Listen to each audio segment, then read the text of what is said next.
Ahoj Méďo, jsi v pohodě? Teď kolem sebe slyším pořád, jak každýho trápí kašel, rýma, nastydnutí. No jo, imunita. Jednou z nejdůležitějších pomocí, jak imunitu podpořit, je správná výživa a vitamin C.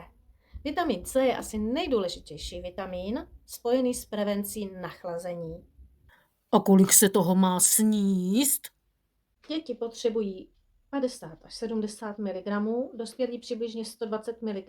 Vyšší dávky jsou ale doporučeny pro těhotné a kojící ženy, pro seniory, pro lidi, kteří jsou vystaveni stresu, kteří jsou ve fyzické zátěži, a nebo pokud už infekci mají.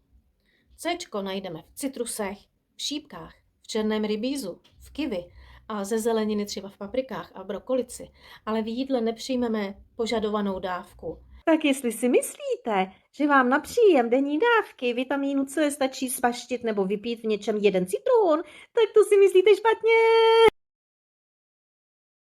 Je potřeba najít na trhu kvalitní doplňky stravy, které obsahují celý komplex vitamínu C. Tady je důležité upozornit na rozdíl mezi přírodním vitamínem C a syntetickou kyselinou askorbovou, kterou často vídáme v lékárnách.